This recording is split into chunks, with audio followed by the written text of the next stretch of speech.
nos acompanhando aqui pela ISCOM Rio de Janeiro e aos que irão assistir depois a gravação. Então, nós iremos dar continuidade à nossa leitura da Bhagavad Gita, que está aqui no início do capítulo 2. Hoje nós iremos ler o verso 9 e talvez o verso 10. Vamos ver. Mas antes de recitar o verso, vamos recitar o mantra em reverência a Vasudeva Krishna. Om Namo Bhagavate Vasudevaya. Om Namo Bhagavate Vasudevaya. Om Namo Bhagavate Vasudevaya. Então é isso aí, galera. Boa noite, Bhakta Adriano, sempre aqui conosco. Está em todas as lives, sempre ligado. Só aqui. Então vamos lá. O verso de hoje diz o seguinte: Sanjaya Uvachayavam Uktava Rishikesham Godakesha Param Tapanayatsa Yeti Govindam Yuktaturshnim Babhu Vaham Nayotsa Iti Govindam. Esse verso é bem legal. É um verso assim que exemplifica ainda mais a situação de Arjuna, porque assim, vocês lembram que lá no capítulo 1, Arjuna deu uma série de argumentos para não lutar, certo? E ele falou isso para Krishna, falou que não iria lutar. Aí aqui, logo o primeiro verso aqui, ó, do capítulo 2, do primeiro até, deixa eu ver qual, bem no comecinho, Krishna dá uma maciada em Arjuna. Deixa eu ver se é logo no primeiro. Era o segundo, começa. Krishna fala, como foi que tais impurezas se desenvolveram em ti? Elas não condizem com o homem que conhece o valor da vida, elas não conduzem aos planetas superiores, mas à infâmia. Aí ele vai falando aqui uma série de versos que dá para perceber que Krishna está sendo até agressivo mesmo com Arjuna, porque Arjuna ele era um guerreiro e ele não podia ter aquele tipo de fraqueza. E a batalha estava para começar e Arjuna estava fazendo todo mundo perder tempo, entre aspas. Então, assim que Arjuna demonstrou a fraqueza dele, Krishna já falou de forma muito séria, muito assim grave, até mesmo enfática, agressiva. E Arjuna, ele, mesmo assim, mesmo Krishna tendo dado essas instruções, nesse momento, Arjuna já poderia ter falado assim, não, realmente eu vou lutar lá, eu sou um guerreiro, etc, etc, mas isso não acontece. E o verso que mostra que isso não acontece é o verso de hoje. Principalmente nessa frase aqui, Nayotsaiti Govindam, ele fala, Govinda, não irei lutar. Assim, ó.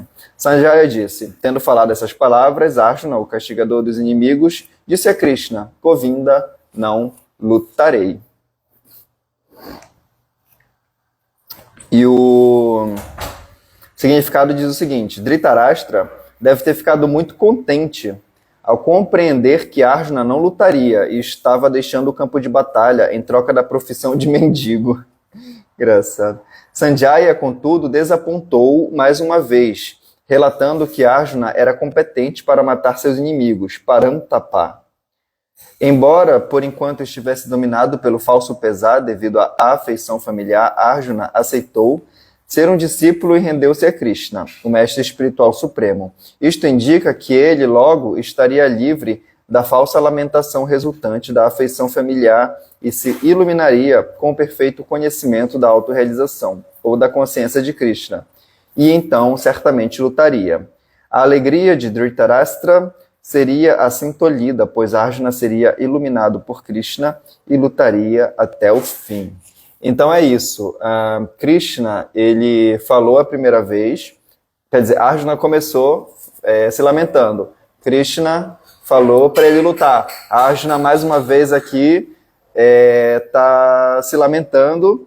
Então, Krishna ele vai mudar a estratégia dele. Krishna não vai simplesmente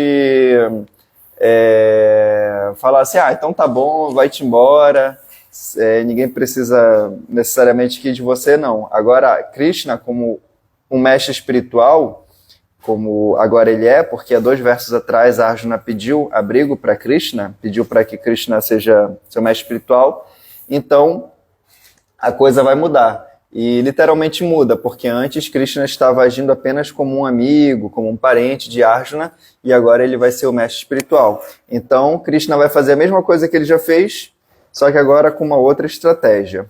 O verso 10 diz o seguinte: ó descendente de Bharata, naquele momento Krishna, no meio dos 2 exércitos, sorriu e disse as seguintes palavras ao desconsolado Arjuna. Esse ponto aqui é bem interessante, porque Krishna, no primeiro momento, como eu falei, ele estava agressivo, ele estava enfático, ele estava sendo bastante incisivo com Arjuna. Ele falou assim, jogou duro mesmo com Arjuna, falou assim, tipo, você não pode fazer isso, você está agindo... Nossa, é curioso, tem uma palavra aqui que Gurudeva... Nossa, cadê?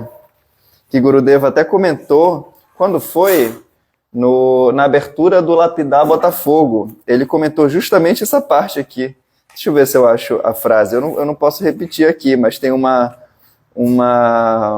frase que literalmente Krishna tenta, de uma certa forma, até humilhar Arjuna. Ele chama Arjuna de... Eu não posso usar a palavra aqui, porque eu não sou Gurudeva. Mas ele fala assim, você está agindo como um pobre coitado. Ele tenta humilhar mesmo Arjuna de uma forma bem pesada. E é curioso, porque depois de poucos versos, logo que Arjuna pede para ser seu discípulo, Krishna, ele sorri. Na hora que ele vai começar a fazer, a ajudar Arjuna, ele muda completamente, ele deixa de ser aquela pessoa agressiva, ele percebe que Arjuna está num momento difícil e Krishna, no meio dos 2 exércitos, sorriu e disse as seguintes palavras ao desconsolado Arjuna. E é curioso, porque para quem conhece o Srimad Bhagavatam, principalmente para quem está no primeiro canto, como a gente aqui, ali no 5º capítulo, eu poderia procurar, mas eu acho que eu vou perder tempo. Tem um momento também que tem um outro discípulo que também está pesaroso, também está se lamentando, que é o Vyasadeva. E quem é o mestre espiritual de Vyasadeva, Odd? Krishnamai, quem é o mestre espiritual de Vyasadeva? Narada Muni. Aqui no começo da Bhagavad Gita, literalmente antes do primeiro capítulo, Prabhupada ele coloca toda a linhagem do nosso Parampará, dos nossos mestres espirituais. Aí dá para ver, ó. Shri Krishna, Brahma, Narada e Vyasa, bem no comecinho. E Vyasadeva, ele estava se lamentando muito, porque ele tinha escrito todos os 4 Vedas, ele tinha escrito Itihasas, Ramayana, tinha escrito tudo que precisava escrever. Só que mesmo assim ele não estava satisfeito, ele ainda estava triste, ele estava pesaroso, ele estava se lamentando igual Arjuna. Aí Narada Muni, sempre assim, né? Tem uma história e Narada Muni do nada está passando perto. Assim, o Srimad Bhagavatam todo, Narada Muni ele é chamado de fio condutor do Srimad Bhagavatam, porque ele está participando de vários momentos. Aí, como quem não quer nada, Narada Muni chega lá e pergunta: por que você está se lamentando? Por que você está triste? Tem até uma imagem famosa desse momento.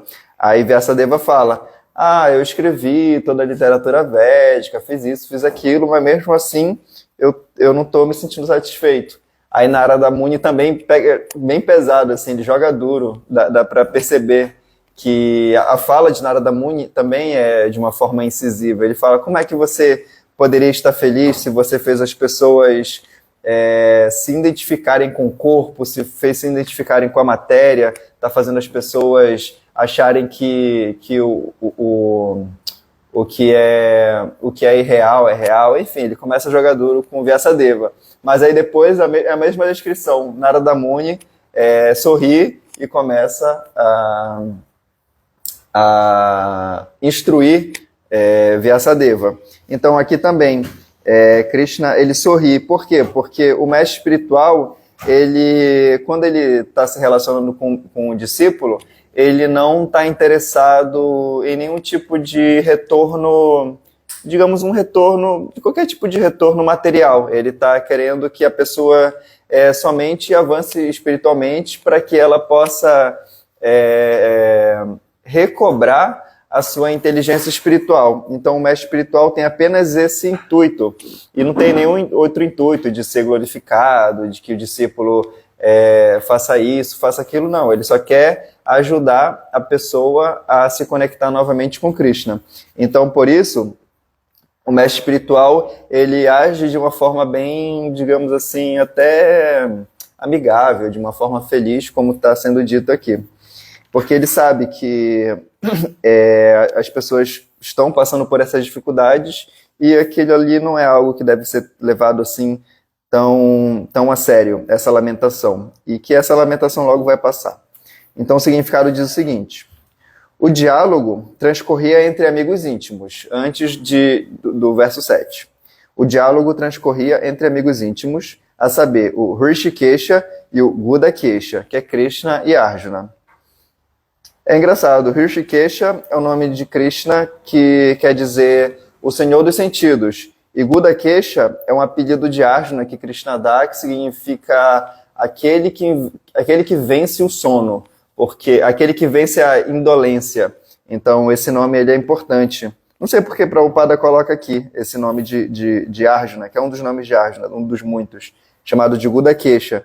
Está dizendo que Arjuna ele é perito em avançar o modo da escuridão, o modo da ignorância e a lamentação. Então, Prabhupada está chamando aqui de Hrishikesha e de Gudakesha. Como amigos, ambos estavam no mesmo nível, mas um deles voluntariamente tornou-se aluno do outro. Krishna sorriu porque um amigo escolhera tornar-se discípulo. Como o Senhor de tudo, ele está sempre na posição superior, como o mestre de todos, mas concorda em ser amigo, filho ou amante do devoto que quer vê-lo desempenhar esse papel. Quando foi aceito como mestre, porém, ele imediatamente assumiu o papel e falou com o discípulo como um mestre, com gravidade, como era preciso. Parece que o diálogo entre o mestre e o discípulo se deu abertamente diante de ambos os exércitos, de modo que todos fossem beneficiados. Logo, as conversas contidas no Bhagavad Gita não são para uma pessoa, sociedade ou comunidade em particular, mas são para todos, e amigos ou inimigos têm o mesmo direito de ouvi-las. Que significado lindo! Tem essa primeira parte, que Prabhupada fala sobre essa diferença entre amigo e mestre, e tem essa segunda parte aqui, que Prabhupada fala que Krishna, ele concorda em ser amigo, filho ou amante do devoto que quer vê-lo desempenhar esse papel.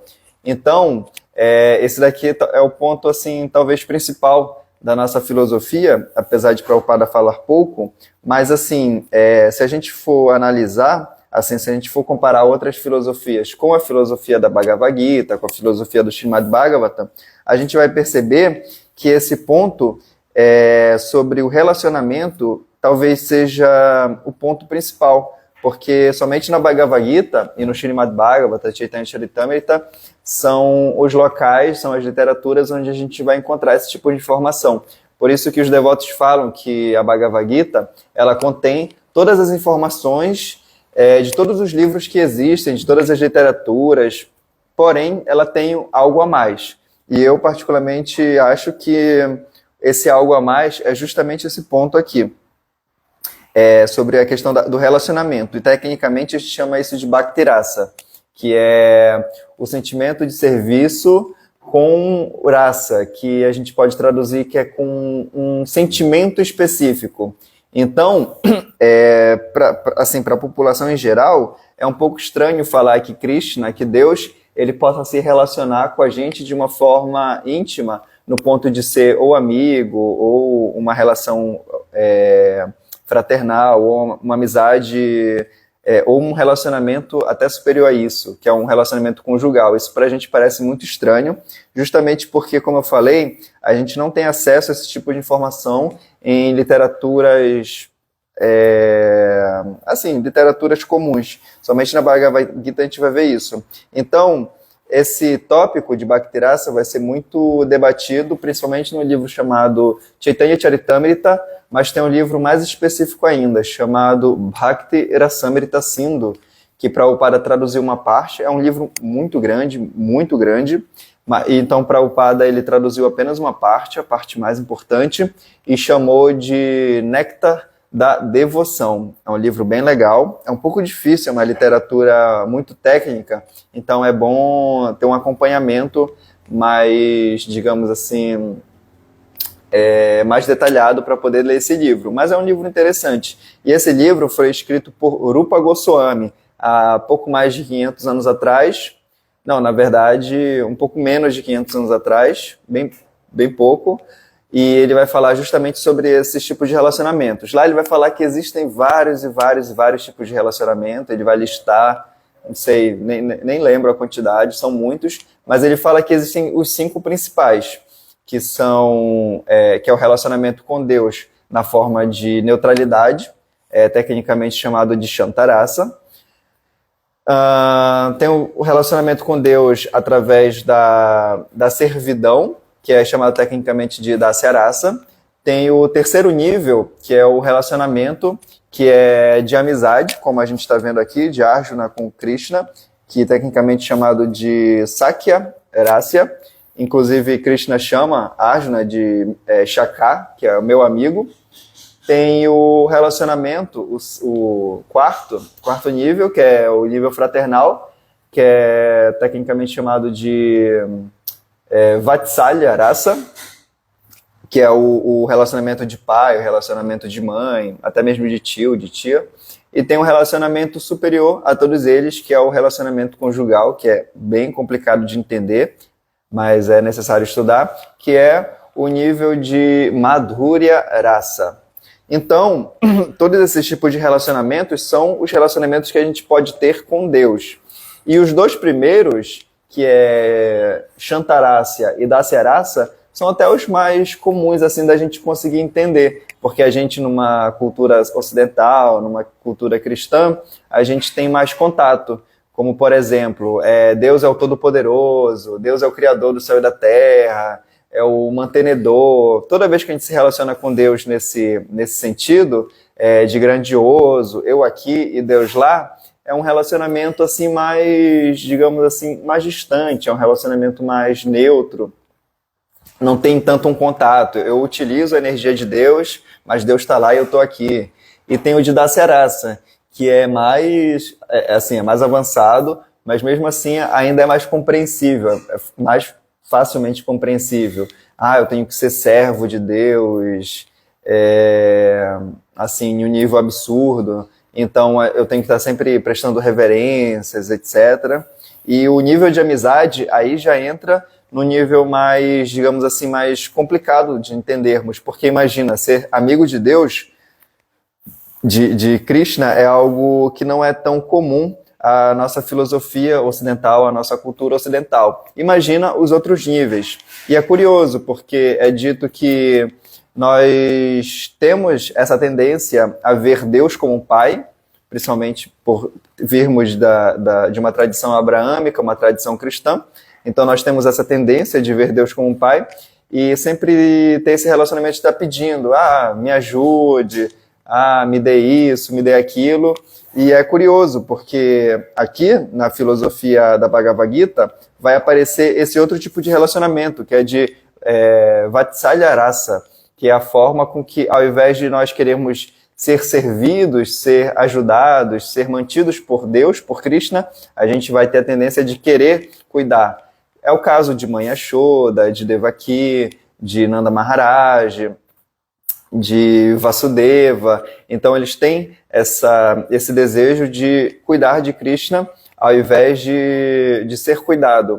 E se nós formos analisar, a gente realmente percebe que esse sentimento ele é superior, porque a gente não está querendo ser servido, teoricamente. a gente vai querer servir. Então, é um assunto bem interessante, que dá para conversar muito, mas vamos continuar. Então, para finalizar essa parte aqui do significado de Prabhupada, ele fala sobre... sobre a posição universal da Bhagavad Gita. Prabhupada, ele comenta sobre a questão de Krishna, ele ficar no meio dos dois exércitos para poder falar a filosofia da Bhagavad Gita. Então, eu esqueci aqui qual é o verso, mas tem um verso da Bhagavad Gita que Krishna fala que ele não é parcial. Ele não facilita para um lado e nem para o outro. Ele é sempre imparcial. Então, por isso, Krishna coloca, quer dizer, Arjuna pede para Krishna colocar a quadriga no meio dos dois exércitos. Mas, no final das contas, tudo que acontece é por desejo de Krishna. Então, por desejo de Krishna, eles estavam no meio dos dois exércitos e ele escolhe aquele momento para poder falar a Bhagavad Gita. Então, assim, aqui a gente vê o caráter universal dessa filosofia. Então, não é nem para amigos, nem para, assim, somente para um grupo específico, digamos, para uma religião, não é só para os Hare Krishnas. Não, Krishna, ele está dando essa filosofia para todo mundo, e é uma filosofia científica. A gente pode falar que não necessariamente é uma filosofia religiosa, apesar de ter, assim, incrementos que pareçam religiosos, mas ela é muito mais científica. Ela é científica porque, independente do local onde nós estejamos, no mundo ou no universo, essa filosofia ela é aplicável, e ela é aplicável para todas as pessoas. Pode parecer que, assim, a cultura do yoga é uma coisa mais elitista, não sei o que lá, mas na verdade não. Qualquer pessoa, em qualquer classe social, qualquer tipo de gênero, não importa. Se a pessoa ela começar a aplicar os ensinamentos da Bhagavad Gita, ela vai ter a mesma, digamos assim, o mesmo resultado de uma pessoa completamente diferente, que esteja do outro lado do mundo, tenha até mais facilidades materiais, etc. Então a Bhagavad Gita ela não tem um cunho proselitista, nem elitista. E ela vai dar o mesmo resultado para todo mundo. Então, amanhã nós podemos dizer que, literalmente, a Bhagavad Gita começa, porque até então a gente só preparou o cenário, Arjuna deu os argumentos dele, Krishna não aceitou, então Arjuna pediu para Krishna instruí-lo, e amanhã, que vai ser o verso de número 11, vai ser a primeira instrução de Krishna. Então vai ser bem legal todo mundo participar, porque vai literalmente começar assim o discurso de Krishna, e a partir do verso 11 até lá no verso 21, vai ser uma sequência assim de versos que a gente tem que literalmente, não, até o 22, nossa, 23, nossa, é uma sequência bem longa de versos que Krishna vai instruir Arjuna, até que é o verso 28, 29, até o verso 30. Então, de amanhã, do verso 11 até o verso 30, nós teremos uma sequência de ensinamentos onde Krishna vai começar a explicar sobre Sankhya Yoga, que é o primeiro tipo de yoga que Krishna descreve na Bhagavad Gita. Aí, assim, continuamente, nós iremos conhecer vários outros tipos de yoga, como Karma Yoga, Jnana Yoga, Vijnana Yoga, Dhyana Yoga, e por aí vai. São vários aspectos do yoga, e amanhã nós iremos começar com Sankhya Yoga, onde nós começaremos, tecnicamente, as instruções da Bhagavad Gita no meio dos dois exércitos. Então é isso aí, demos o horário. Se alguém tiver alguma pergunta, alguma pontuação, Só colocar aí. Enquanto isso, eu vou dar um alô aqui para a galera que está no Instagram. Nós temos o Bacta Adriano, que está aí desde o começo. Temos o Matheus, lá de São Gonçalo. Hare Krishna, Matheus. Matheus, eu não sei se você sabe, mas a gente tem um grupo chamado Lapidar aqui no templo. E se você quiser participar, seria bem legal. Porque esse grupo, apesar de ser daqui, né, do Itanhangá, é um grupo onde a gente tem bastante interação, a gente tira muitas dúvidas, assim, é bem legal. Aí se você quiser entrar também, seria interessante. Depois você me manda uma mensagem aí, tá bom? Fala pro Davi também, se ele quiser entrar, seria bem interessante. E temos aqui o meu querido irmão Sanatana Dharma, não sei, eu acho que talvez esteja lá na Ecovila Govardhana, mas eu acho que não, porque está aqui na live. Talvez vá amanhã ou esse final de semana lá para Ecovila. E temos aqui o Bacta Odd aqui com a gente também, que é o nosso novo semi-residente. Ainda vai passar uns dias lá na casa dos pais, mas vai ficar mais tempo aqui conosco, ajudando nas atividades que a gente está precisando bastante. Então, é isso aí. Posso fazer um comentário? Sim, primeiras damas. Vai lá. Você tinha falado sobre a dificuldade, né, da gente entender algumas raças aqui no Ocidente, mas a gente tem um exemplo aqui no Ocidente de Madhurya raça, que é Santa Teresa, né? Santa Teresa, não conheço, não. Ela tem um poema que ficou conhecido como Êxtase de Santa Teresa, em que ela se relaciona com Deus de forma conjugal. Olha, que interessante. É bem interessante. Olha, a Krishna Mai falou aqui, eu acho que deu para vocês ouvirem, sobre um poema de uma santa chamada Santa Teresa, que tem um cunho de Madhurya Rasa. E a gente também tem um exemplo de Jesus, que assim é filho, então também tem uma raça ali diferente, uma raça não somente, digamos assim, servil ou de neutralidade. Vai lá, Odd, qual a sua... Uma alma pode ter vários tipos de raça com Krishna, Sim. Ou ela tem uma raça só eternamente? Eu acho que vocês conseguiram ouvir, ele perguntou se a raça ela é específica ou se pode ter outros tipos de raça, certo? Então, todo mundo... Deixa eu ver. Tá. Todo mundo tem o que se chama de... Vou responder em duas partes. A primeira parte, todo mundo tem uma coisa chamada Swarupa. Rupa significa forma. E Sua significa sua. No sânscrito e no português é a mesma coisa. Então todo mundo tem a sua forma, que é a sua forma original. Tem até um verso do Chaitanya Charitamrita que diz